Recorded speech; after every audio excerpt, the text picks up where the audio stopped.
Welcome to FO Podcasts. With me is Cynthia Farahat. She is the author of The Secret Apparatus, a book on the Muslim Brotherhood's industry of death. She founded a political party in Egypt. She has worked for separation of mosque and state in Egypt.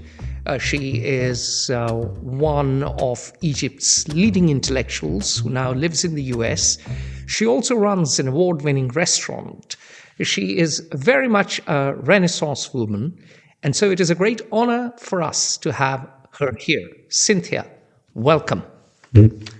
Thank you so much for having me. I truly appreciate it.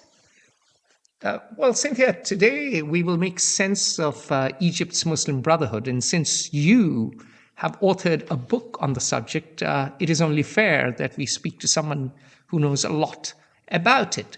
So let us dive in and let us begin from the basics. What is the Muslim Brotherhood? Well, that is a great question. So the Muslim Brotherhood is a result of a combination of several ideological and jihadist movements and political ideologies and strategies that are all combined into one. It was founded in 1928 by Hassan al-Banna. He was an Arabic school teacher, but he was surrounded and he was recruited by very sophisticated men that believed in something called the Mashrua Sahwa, the project of Islamic awakening. And they believed that their role is to bring about the Islamic Caliphate through the mean of violent jihad, because they believed that you cannot separate violent jihadist practices from the establishing of an Islamic state. It was not only militarily it wasn't because it was a military necessity, but it was because it was a ritualistic obligation. And that is why the Muslim Brotherhood is quite dangerous. Let me stop you. So we'll get into the dangerous bit later. So walk us first through, when does this organization begin, and give us a snapshot of its evolution through the years. We'll get into the dangers and other stuff about the organization in a bit. But just before even we get into the dangers, it's important for readers who are, let's say, or listeners who are, say, in Japan, because we have a number of listeners in Japan, or for that matter in South Africa, or for that matter in Argentina, who don't know much about this, to have an understanding of, okay, this organization began in year X, and over the years it has developed and morphed into this kind of creature. Wonderful. So while it officially was established in 1928, it started to its aim was to revive a project that began in actually 1882 in Germany by Kaiser Wilhelm II. And let me very quickly give our listeners some context. This is a time of imperialism. This is a time when the world is run by great empires. This is a time when the British Empire spans much of the world, from Canada to New Zealand. And the British, of course, control Egypt because they need control of the Suez, which leads to India, the jewel in the crown. And they also control Iraq and Iran, or sort of Iran, certainly. Iraq they will control after World War I, after the Ottoman Empire collapses. And Kaiser Wilhelm I is challenging his cousins in England, and he wants an empire of his own, and he is allying with the Austro-Hungarians and the Ottomans, and therefore jihad becomes a useful tool to be used against the British. Over to you. Thank you. That's exactly what I was going to say. And, when I was looking through the documents, one of his advisors, called Max von Oppenheim, wrote a memorandum. the same year, 1982, and it had in 1880. 1882. Yeah. And that memorandum had a sentence that tells you everything you need to know about what's happening in right now. He said, I quote, "We will unleash Muslim fanaticism that borders on insanity," end quote. And hence the project that began the Muslim Brotherhood. And because let me tell you something, before that, the concept of jihad prior to this time and prior to 1952, it was something that leaders, sultans, khedives, kings utilized in their militaries and paramilitaries against other governments or against their own people. It was never part of the epistemology of Muslims in these nations. It was a foreign thought. Most of them didn't even know how to pray, let alone so it was such a foreign concept. Yeah, so just to stop you there, jihad was before this used against, say, unbelievers. So if you were a Muslim sultan and you wanted to go raid some Buddhist land, you said, "Oh, we are fighting a jihad." Boom. Yes. Because they are unbelievers. But the idea of a jihad in a land which is already Muslim is a new one. Yes, sir. But also sometimes they would utilize jihad against people that apostated from Islam or they descended against the Sultan. But when I talk about the peoples themselves, the citizens themselves, they did not have that concept of jihad the way we understand it. They didn't even have a concept. It was just war was war to them. It wasn't a holy war.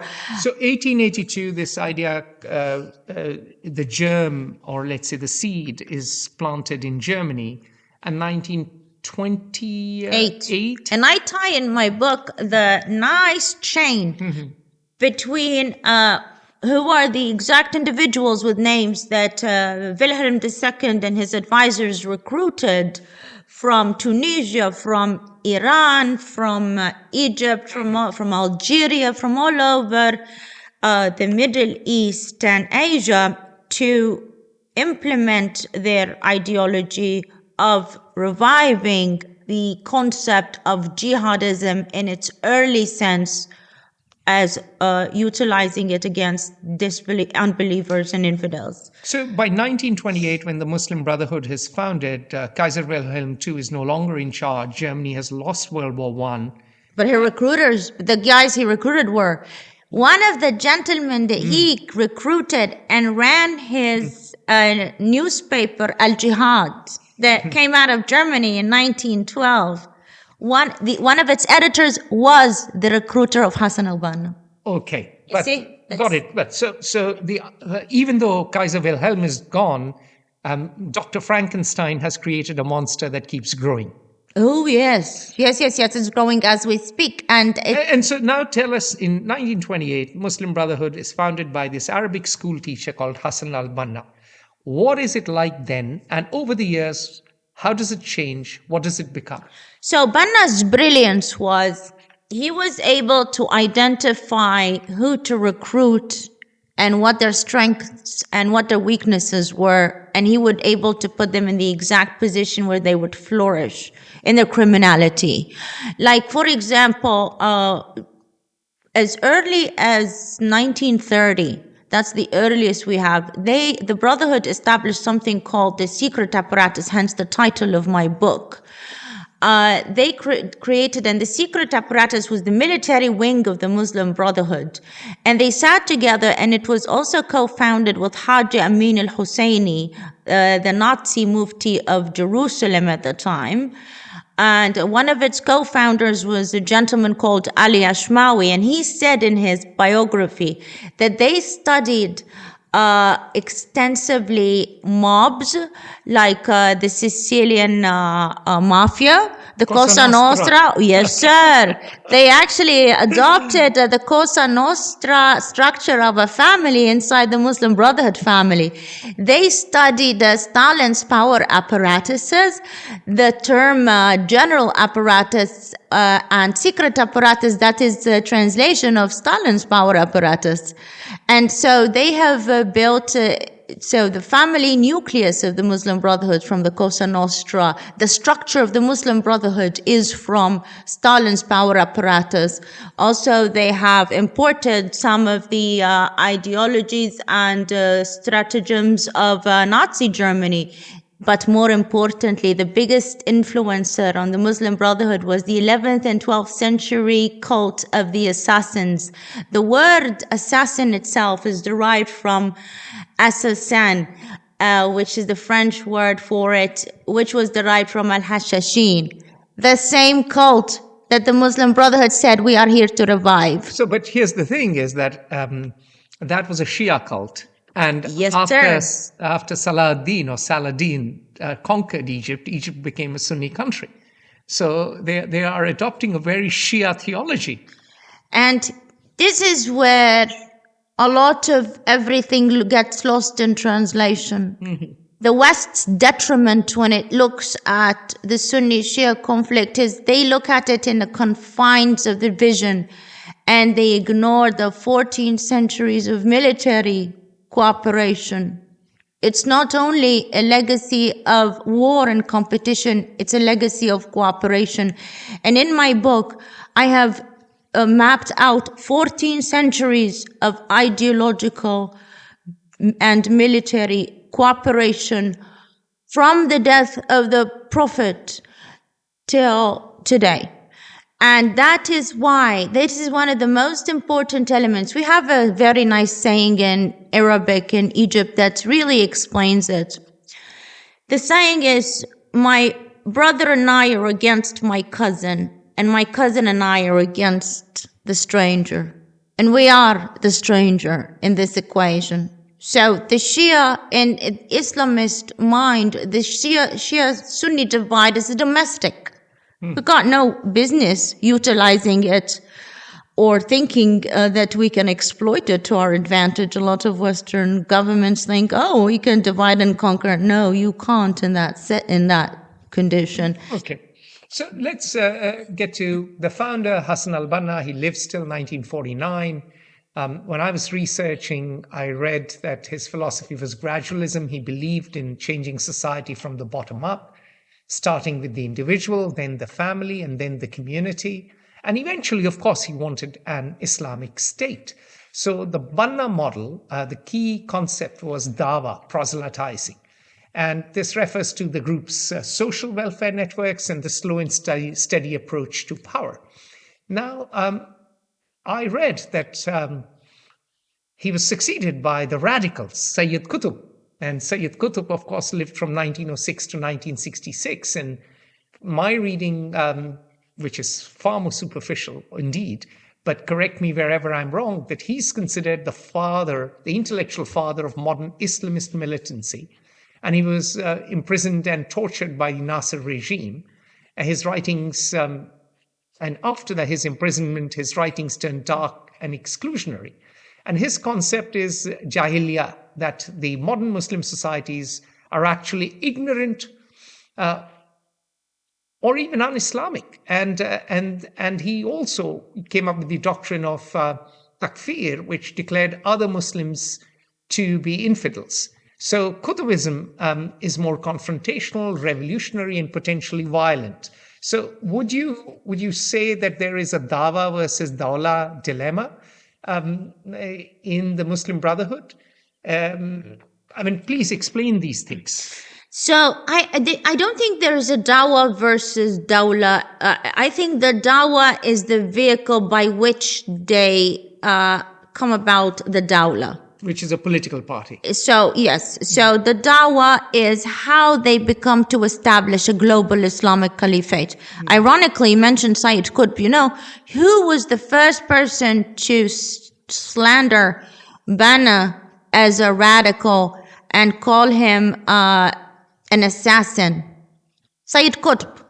Sayyid Qutb used to call al-Banna the founder of the assassins. He used to call him Hassan al-Sabbah, which is the founder of assassins, because that's how he viewed him before he joined the Muslim Brotherhood. And then he joined the Muslim Brotherhood, and he did not radicalize them. He actually implemented what they said. The subtitle of my book, The Muslim Brotherhood's Industry of Death, that is not my hyperbolic interpretation. That is what Hassan al-Banna says.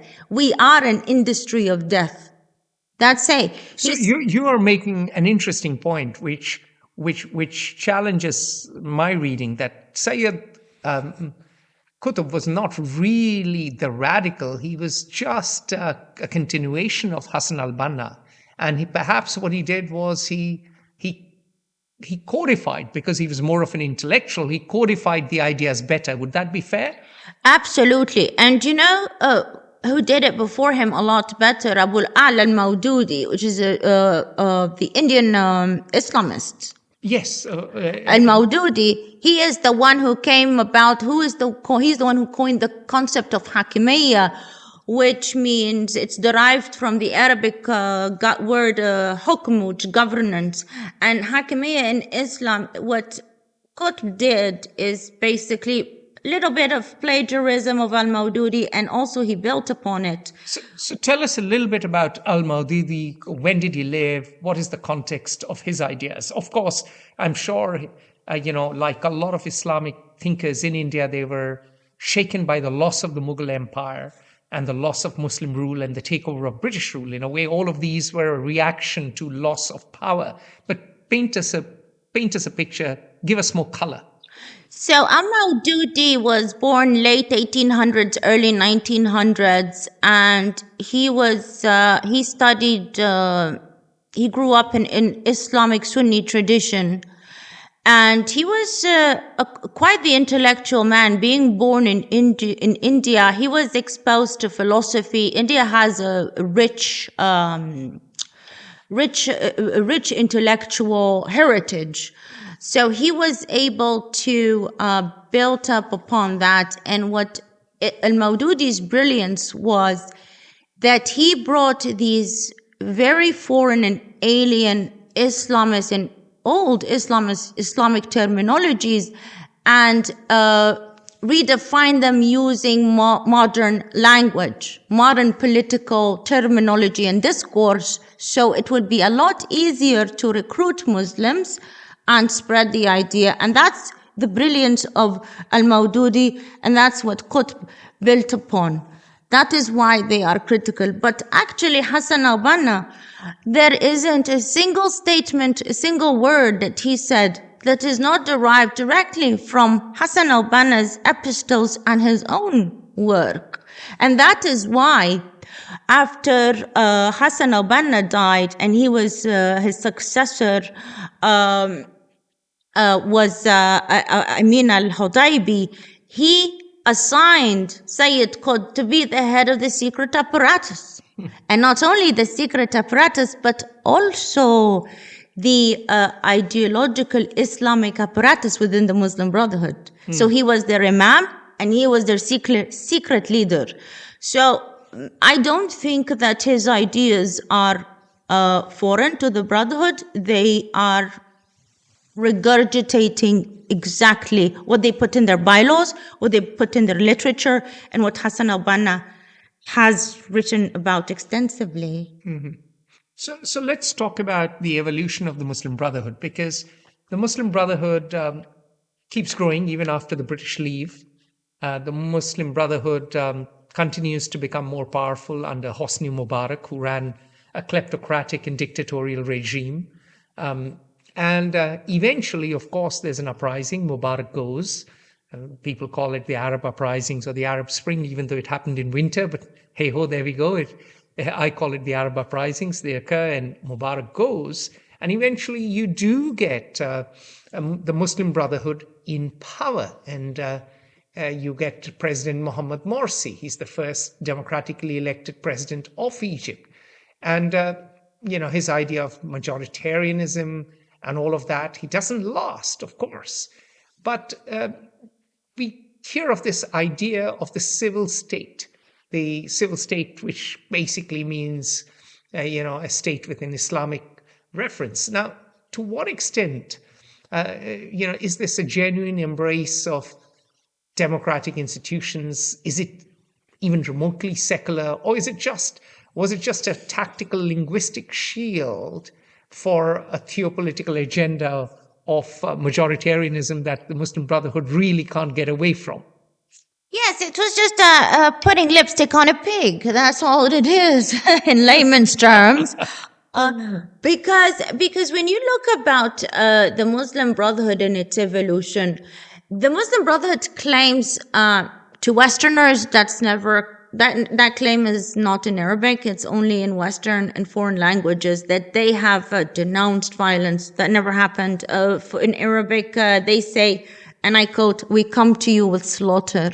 Okay, that's not peaceful.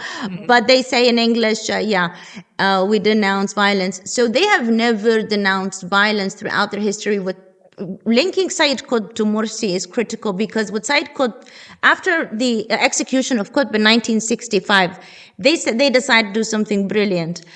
And what they decided to do is franchise their brand of terror under ostensibly different banners. So they started with Al-Jama'ah al-Islamiyya, the Islamic group, Muslim Brotherhood organization, the secret apparatus under a different banner. They started Jama'at Shabab Muhammad's Youth, also a terrorist group, secret apparatus, franchised under a different banner. Al-Qaeda, Hamas, Islamic State, Boko Haram. Give me the Sunni terrorist organization and I will show you how the Muslim Brotherhood, even the Taliban, wouldn't have existed without the Muslim Brotherhood. Even the Haqqani network, ISKP, Tariqi Taliban. Name the organization and I'll show you how the Muslim Brotherhood is not only established it, but still you didn't mention Hamas. Hamas is a direct, It's yes, but all of them, are Al-Qaeda. Three leaders, Osama bin Laden, Ayman al-Zawahiri, and Abdullah Azzam, lived and died card-carrying members of the Muslim Brotherhood, and I prove this with documents in my book. They have never left the organization. So the Qutbist shadow still hangs large on the Muslim Brotherhood, and now you still have a military regime. It's another general who you say you can tell us more about the current person in charge, but who says much better than his predecessors. But the state is still not democratic. And my question is, do the radical writings of Sayyid Qutb hold sway with the younger generation? And can we expect violence in the future? The radical writings of Qutb is only one page of a whole book of other radical writings of Hassan al-Banna and all of his successors. So between Banna and Qutb, there has been thousands of Bannas and thousands of Qutbs within the Muslim Brotherhood. Qutb's ideas. There isn't a single idea that he has articulated that Banna has not articulated himself in a different way. Do they hold sway today? Oh yes, they do. They do with the radicalized youth. Any radicalized youth, they do hold sway, because if you look at right now, all of they always target military age men, and these radical ideas look at who engages in operations in Hamas, who engages in operations with Islamic State or Al-Nusra Front. They're all military age men, and all of them were indoctrinated in these ideas. Even the regime in Tehran, they translated Sayyid Qutb's book and Hassan al-Banna's books to teach them to the Iranian Revolutionary Guard in Tehran. So, the Islamic Revolutionary Guard Corps. Yes. So, unfortunately, yes. So let's take a step back. Let's talk about power in politics. And the Muslim Brotherhood did win power. Morsi Mohamed Morsi did become president, but it didn't last. What went wrong for the Muslim Brotherhood? Oh, that the Muslim Brotherhood only prospers in the shadows. When you remove the veil from the Muslim, what happened in the Muslim Brotherhood when they gained power, they started operating what Egyptians called slaughter camps, slaughter tents. Literally slaughter tents. They would put tents in each neighborhood, many tents, and that's when they would pick kids in the street that looked dressed westernized. One of my brother's close friends, he's Muslim, and he was going to play video games with my brother. And because he's a German engineer, he was dressed nicely. So they said, he must be a liberal if he's dressed in these shoes. They take the kid, remove his scalp, brutal torture, throw him in a garbage can to die. And a garbage man accidentally found him barely with a pulse. And we were able to save him. That's the extent of indiscriminate horror that Egyptians saw. And that is why you had the biggest anti-terrorism rally in history came out against the Muslim Brotherhood. The number, I think the closest, most accurate number is 30 million people riled in the streets against the Muslim Brotherhood and their terrorism worldwide. So, but the state was violent before. It wasn't that the state wasn't violent or torture wasn't an instrument of state policy. You're saying that the torture was so indiscriminate that people rebelled. They voted for something else and they were horrified. And also the fact that, so the issue with democracy is a big problem because prior to the Muslim Brotherhood, we had a regime that did not respect people's lives, and regimes that do not respect people's lives do not respect their votes. So I don't think they had the term democratic elections is not really applicable and hasn't been in Egypt since 1952. For a country to implement a democratic political system and peaceful transition of power, they have to be able to uphold these values themselves in their own households, which we don't in Egypt. Got it. And so the uprising wanted more civil liberties, peace, and the Muslim Brotherhood gave another reign of terror, a bit like the French Revolution. Now, could it also be that they failed to co-opt or reform the deep state, the military, the judiciary, and the police, and they couldn't conduct a grand bargain, or perhaps a grand bargain with the establishment wasn't even possible? Actually, it was mostly on their side. I'll give you an example. Mm-hmm. Prior to 2011 and all of the uprisings. I'm talking of co-opting the deep state. Yes. Yeah. I'll give you a great example. The gentleman under Hosni Mubarak's, autocracy, who was responsible inside military intelligence to make sure that it is not infiltrated by the Muslim Brotherhood, was himself a card-carrying member of the Muslim Brotherhood, Abbas Mukhaymar. And so, no, they actually had most of the deep state. The problem was the deep state could not stand against 30 million people in the street. It got so bad that at some point in Egypt in 2011, if someone had the Muslim Brotherhood beard, they were not safe in the streets.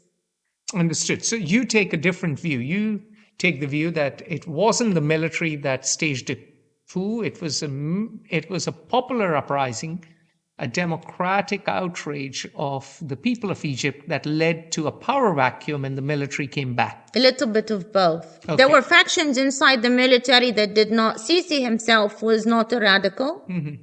and he did not want his daughter to live under a Iranian-style theocracy. So General Sisi was certainly very clear that he wasn't going to stand. No, for he was very. He's very clear. That's why they excommunicated him from Islam, mm-hmm. because of his very liberal stance on women, mm-hmm. and minorities. Mm-hmm.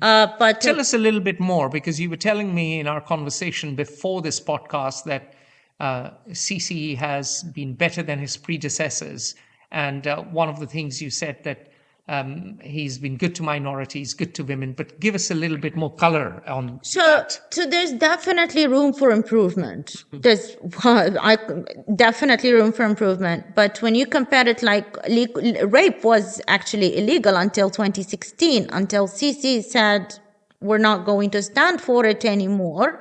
That Egyptian girl. Rape was illegal? Sorry, rape was legal until 2016. Okay. He criminalized it.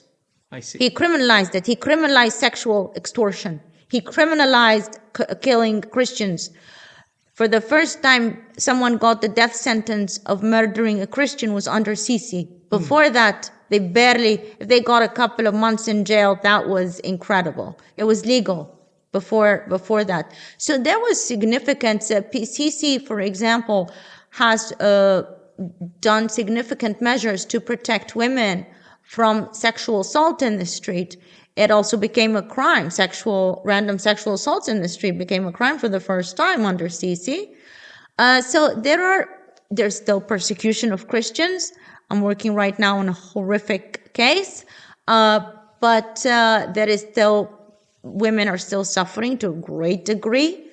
It's what has happened over 100 years is not going to be turned around in a few years, and we wish that, no matter how much we wish it would. So let's talk now about the London versus Istanbul schism that we are hearing about. That there's a London office of the Muslim Brotherhood and there is the Istanbul office of the Muslim Brotherhood. And if that is the case, then what are the fundamental theological or tactical disagreements? And if there is a schism, can these two different parts of the Muslim Brotherhood ever reunite? So I don't think.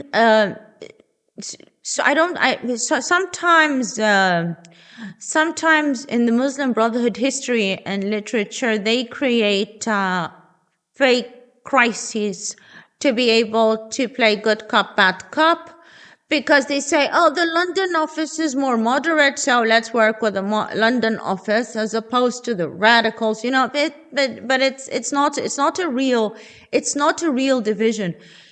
The only real element of it comes to the youth wing of the Muslim Brotherhood.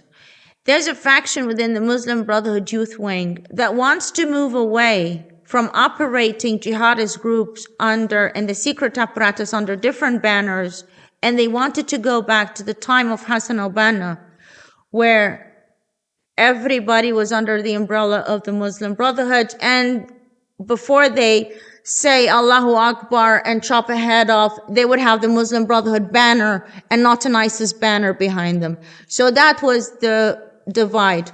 The old guard says, no, let's keep doing it under ostensibly different banners. It's helping us in our political apparatus, because the Muslim Brotherhood secret apparatus has several divisions. It has the international apparatus, and it has also an intelligence apparatus, and all of these operate in every country where the Muslim Brotherhood operates.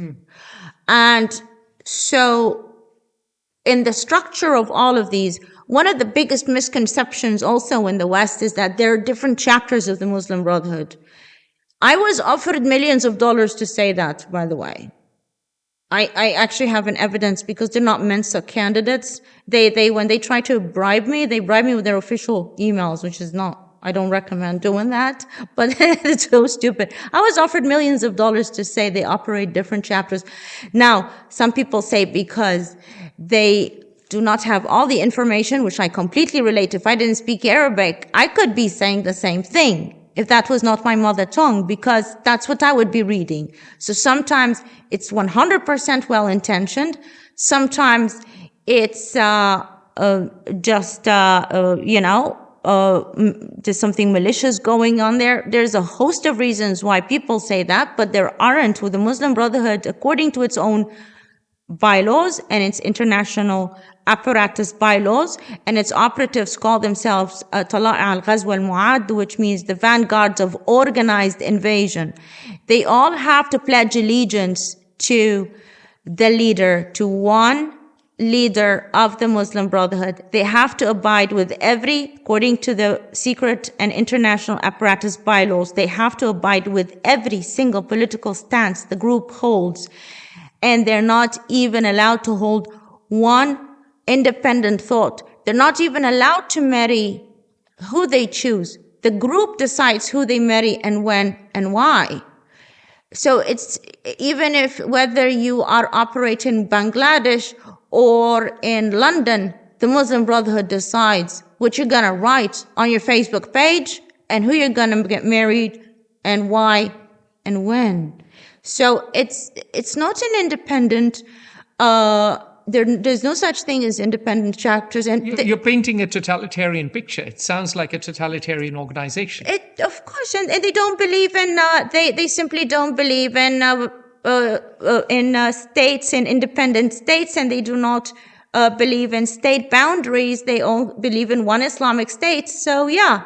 So all of Ummah is one, and they will be eventually run by the Muslim Brotherhood. Yes, sir. And every Muslim outside of the Muslim Brotherhood, they consider them an infidel, according to their, yeah. How lovely. Now, given such an extreme ideology, the Muslim Brotherhood does evoke misgivings in a lot of Muslim states. And let's take the example, for instance, of some other states that have historically backed the Muslim Brotherhood, because one hears the Saudi Arabian regime in the past funded it, and one hears that Qatar funded the Muslim Brotherhood. One hears that Turkey under Recep Tayyip Erdogan liked the idea of political Islam and helped the Muslim Brotherhood. So now with Egypt's ties with Turkey and Qatar improving, Saudi Arabia arguably changing under Mohammed bin Salman, does the Muslim Brotherhood have fewer regional safe havens to operate from, and in fewer places where you have local offices? So one of their so in Qatar and Turkey, both the Qatari regime and the Turkish regime and Recep Tayyip Erdogan himself are card-carrying leaders in the Muslim Brotherhood. They're not allies; they're actual members. And for example, in 2017, Yusuf al-Qaradawi, the former Muslim Brotherhood theologian, stated that Recep Tayyip Erdogan is now a sultan. He elevated him to not only a general guide, but a sultan. So he is the leader of the Brotherhood. The Qataris are card-carrying members of the Muslim Brotherhood, according to Muhammad al-Honi, which was the most important advisor to Gaddafi and his son, Saifuddin al-Gaddafi. And he has provided evidence that the Qatari royals are card-carrying members of the Muslim Brotherhood. So of course, their countries are haven. That's why all of the Hamas leadership was residing in Qatar. And also that's why the Taliban office, so-called political office, which is a command and control center for Sunni jihadist groups, operates, is in Dawah. But Qatar also has a giant US base. Qatar has hosted the World Cup. Qatar has funded Al Jazeera. Yeah, because the Qataris are smart. The Brotherhood are smart. They know how to play both sides. And because of the base, the Al-Udayi base, that's why the U.S. has been reluctant to designate, the federal government has been reluctant to put an umbrella designation on the Brotherhood, and they went on the dying factions in Egypt and Jordan. So you don't think that safe havens will end? You think the Turks and the Qataris will continue to back the Muslim Brotherhood? And unfortunately, Europe is a safe haven, and some areas in the United States are safe havens as well. You mentioned London too. Oh, yes, sir. Yes, sir. London is huge. Sometimes they even some of the Muslim Brotherhood leaders in America said that if things get too tough, they always have their home in London. All right. So, ironically, Kaiser Wilhelm II, helped start the Muslim Brotherhood, but now they are home in his cousin's homeland, Queen Victoria's land, in her capital in London. Yes, sir. And his own country, Germany, also. Okay. All right. So now let us talk about Muslim Brotherhood's official stance. Officially, it has renounced violence. Of course, there are several splinter groups. You say they are just fronts. They've emerged especially after 2013. But what I'm interested in is how does the mainstream Muslim Brotherhood, intellectually and organizationally, distance itself from its violent offshoots? You told us that the younger people just want to bring everything in and want to make Muslim Brotherhood the fount of violent political jihad. I suspect the older people want to have plausible deniability and play both sides or play all sides. So, I've been studying the Muslim Brotherhood for 25 years, and I only heard for the first time that they renounced violence after I came to the United States. I've never heard that before. Because in Arabic, they say, we are going to kill you, murder your children, we're going to torture your wife. Charming, very charming. To death. If you are an infidel or if you're a Muslim outside of the group. They even incorporated cannibalism in their theology, and they are it's a monstrous ideology. So that's have they what actually eaten human beings, or is it just something they've incorporated in their theology? I don't think I can't answer this question at the moment. Maybe one day I will. But let's say it's horrific, and it is in their theology. That's what in Al-Azhar University in Egypt, the biggest Islamic Sunni university in the world, is teaching right now to high school students the theological legitimacy, and it's controlled by the Muslim Brotherhood. So how did they renounce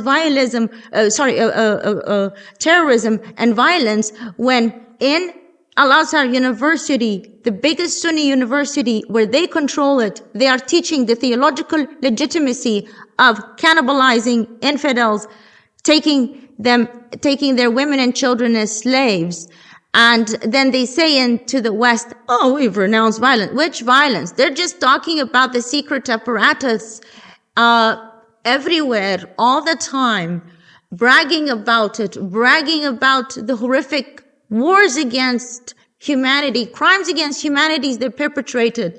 The Sudanese regime that has murdered and displaced millions of innocent lives under Omar al-Bashir. He was a card-carrying member of the Muslim Brotherhood.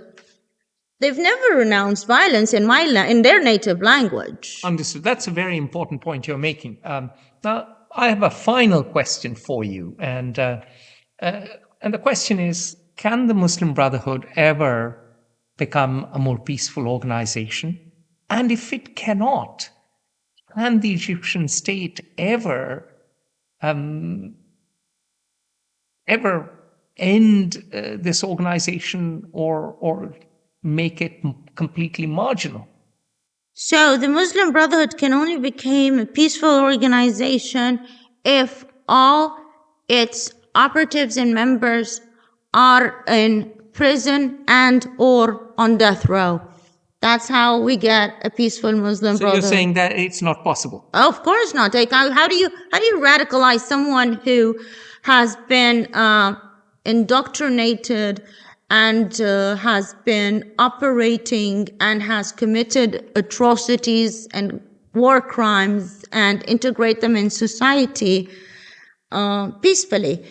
I think the path forward is exposing them, because Muslims don't want them, Christians don't want them, Jews don't want them, atheists and Baha'is don't want them. Nobody wants them.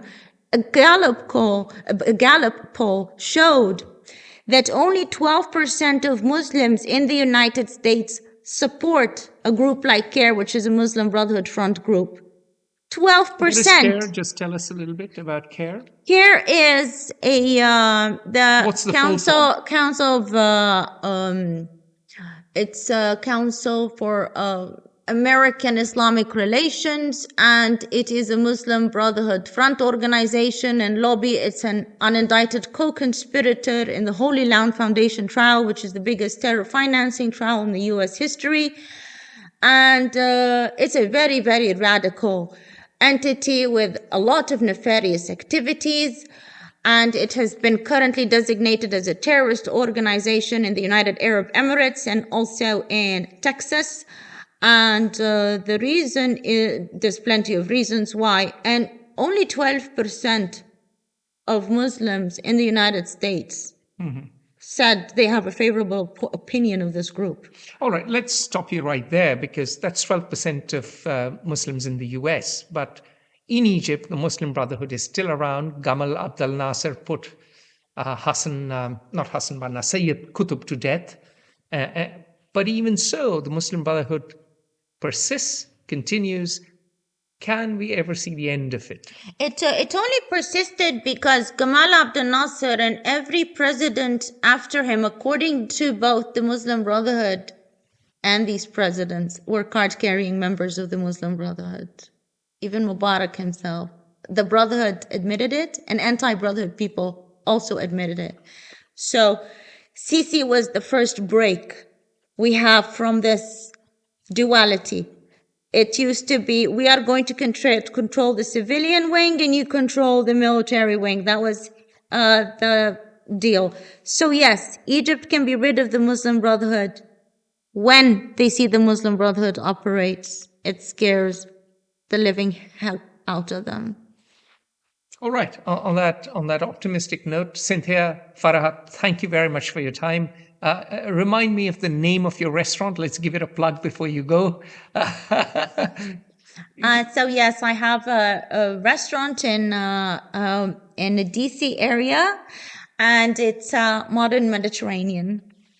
All right. So if you want to escape, or perhaps not, if you want intellectual discussions and if you want to escape the dull and dreary in Washington, D.C., you can always go to her restaurant and discuss the Muslim Brotherhood, the secret apparatus, the title of her book with her. Cynthia, thank you for your time. We will see you again very soon. See you anon. Thank you so much. Thank you, sir.